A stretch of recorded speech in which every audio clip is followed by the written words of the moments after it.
Hi everybody, we are continuing the poem Stopping by Woods on a Snow Evening written by Robert Frost. We have almost completed two paragraphs, two stanzas, and today we are starting the third stanza. Let me tell you that what are the lines in the third stanza. I again repeat that this is a very interesting poem where you get four stanzas, stanza 1, stanza 2, stanza 3 and stanza 4, and we have already discussed stanza 1 and 2 where we know that the poet wants to know the owner of the woods, the beautiful woods has been described. In stanza 2, the horse has a doubt in the mind. Why does the poet stop at that place, at that particular place? Because the horse, being an inferior animal, doesn't find any clue. And here we start the third stanza. Look at the third stanza. Here it is given. He gives his harness bells a sec to ask if there is a mistake. The only other sounds the sweep of easy wind and downy fleck. The woods are lovely, dark and deep, but I have promises to keep, and miles to go before I sleep, and miles to go before I sleep. Let me read out again. Stanza third. He gives his harness bells a sec to ask if there is a mistake. The only other sounds the sweep of easy wind and downy fleck. The woods are lovely, dark and deep, but I have promises to keep, and miles to go before I sleep, and miles to go before I sleep. So these two last stanzas are very important from the point of view of the theme, from the point of view of the message the poet wants to give to the readers. And let me start the third stanza of the poem Stopping by Woods on a Snow Evening, written by Robert Frost, one of the famous American poets. And look at the first line. He gives his harness bells a sec. He stands for horse. He stands for horse. He gives his harness bells. So that particular bell, it attached to the neck of the horse. And here, according to the poet, the horse knowingly creates the sound. The horse knowingly shakes the bell in order to ask a question to the narrator or the rider. Who is the horse rider? The narrator of the poem is the horse rider. He himself, the poet himself is the narrator. Look at the line. He gives his harness bells a sec. Sec means what? A movement, physical movement. And here the horse knowingly makes a movement of the bell. Why? Why does he make a movement of the bell? Why does he make? The answer. To ask if there is a mistake. The poet has stopped at a particular place. In my last class I told you where does the poet stop. The poet stops in between the frozen lake and the woods. Why does the poet stop? In order to enjoy the beautiful scenery. What is the beautiful scenery? The snowfall, the dark evening, the woods, all these combine to create a scenic beauty which attracts the poet. That's why the poet has stopped to enjoy the beauty. And here the horse has a question in his mind. In the previous stanza, stanza 2, the horse has a doubt. What is the doubt? He gives his harness bells a sec. That doubt is related to the bell. Why does the horse shake the bell? The horse shakes the bell at his neck in order to ask a question to the poet, to the rider, to the narrator. So what is the question? The question is the third line. Look, the only other sounds, the sweep of easy wind and downy fleck.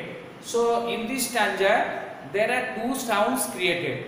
The first sound is created by the horse. So the harness bell creates a sound. Why does the horse create the sound? Because the horse wants to ask a question to the poet regarding the stoppage, regarding the held up. Why does the poet stay there? Why does the poet stop there? So that's a doubt in the mind of the horse. You can ask me, sir, why such a doubt comes to the mind of the horse? It is very common. It is very general. Such a doubt comes because horse being an inferior animal, the horse cannot understand the beauty of nature. The horse cannot appreciate the beauty of nature. That's why he has asked a question by shaking the bell. What is the question? Why does the poet stop at such a place where there is no farmhouse? In my previous stanza, I already told you. Why in a long journey, where do we stop? We normally stop at a coffee stall or a tea stall, at a restaurant. But here there is no farmhouse. The poet has stopped. Why does the poet stop here? In order to enjoy the beauty of nature. And here look at the third line. The only other sounds, the sweep of easy wind and downy flake. So in stanza 3, there are two sounds. One sound is created by the horse by shaking of the bells, harness bells, and the second sound is created by the snowfall. And how does the snow fall here? Look at the line. The sweep of easy wind. Sweep means smooth. So what type of wind is there? That is the easy wind.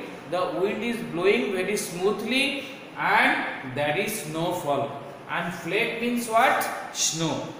And where does the flake go? The flake is down, downy. From down it is downy. So the snowfall is there. So when the snowfall is there, there is smooth wind blowing. So this is the second sound in the stanza. So in this stanza there are two sounds created. And the last stanza of the poem is really interesting and very important. Look at the last stanza. Again I am reading out. Look. The woods are lovely, dark and deep, but I have promises to keep and miles to go before I sleep, and miles to go before I sleep. Very brilliant lines, important lines. Jawaharlal Nehru, the first Prime Minister of India, was attracted by this line. Why? Because this line reminds him of his responsibility, of his duties, of his obligations. Now look at the line, first line. The woods are lovely, dark and deep. Three adjectives used. First one lovely, second one dark, third one deep. So this is the description of the woods. Why we are using adjectives? Because adjectives always qualify noun. Adjective always qualify pronouns. It tells about the quality of noun and pronouns. And here the woods are described by three adjectives. Woods are what? Woods are lovely. Woods are what? Dark and deep. What kind of woods they are? Dark. Because the evening atmosphere is there, the sunset atmosphere is there, so it is the darkest evening. Because in the second stanza we have described that it is the darkest evening of the year. That means that is supposed to be the longest year. Because the clue of the poem in the internet or anywhere you find the clue that the poet is supposed to be writing the poem on the longest day, and he is writing whole night. He is writing the poem. So that is the reference going. Look at the line. But I have promises to keep. Look at the two contrasting lines. The woods are lovely, dark and deep. What is the linking word? But. It is opposite linking word. But means what? But I have promises to keep. That means though the woods are lovely, dark and deep, but I can stay there. The poet is saying I can stay there. Why does the poet can stay there for a long time? Because he has obligations, he has duties. Look at the line. I have promises to keep and miles to go before I sleep, and miles to go before I sleep. The last line is repeated. My question to all of you, why do we repeat a sentence or a word? We repeat a sentence or a word in order to highlight, in order to give emphasis. So here the last line of the poem is highlighted. The poet wants to highlight the last line because it carries the message. There is under meaning, there is undertone, it is symbolical in meaning. What is that? Look at the line again. And miles to go before I sleep. And in this case, miles refers to physical distance. Miles refers to physical distance. Miles refers to physical distance. What does the poet say? And miles to go before I sleep. And I have already told you, sleep has two meanings. What is the meaning of the sleep in this poem? One is physical rest. Look, the first meaning is physical rest. Second